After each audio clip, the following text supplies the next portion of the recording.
طبعا اسم القصيدة صرخة فلسطين. تمام.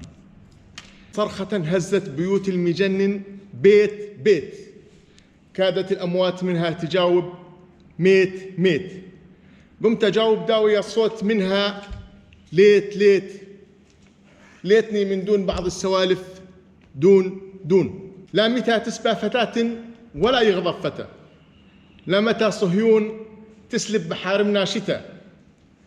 هل على صهيون حينا من الدهر أتى لم يكونوا فيه نطفة زنا ما يقذفون؟ أيها المجد القديم افترش ثوبك ونم، من تلاقي من يقول لك انتهض حرا وقم.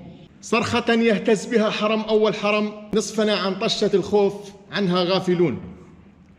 ليت شعري كل حي صحى حتى جحا، والمغفل مثل ما هو مغفل ما صحى.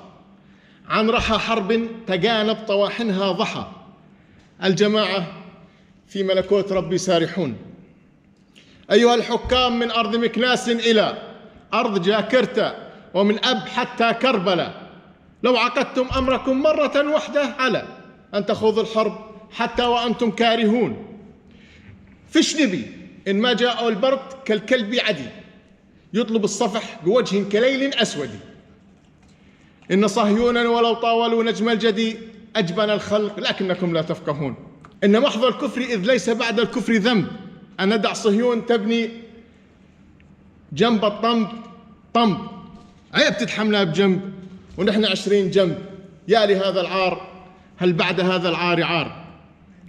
أمة المليار تنتهك محارمها نهار، أي سلام وأي تعايش وأي حق وجوار، وأهلنا قدامنا من خلاف يصلبون.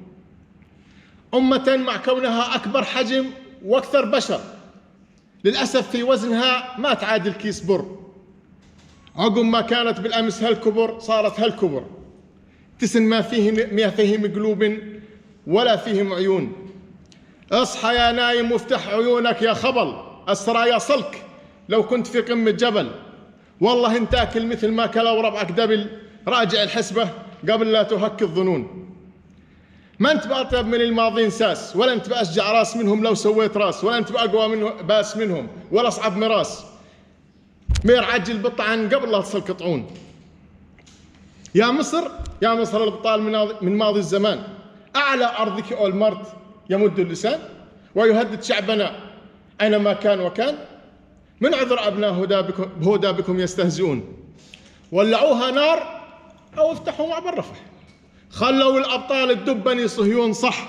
كيل أمتنا من العيش في ذل طفح، كيف هانوها وأنتم قيام تنظرون.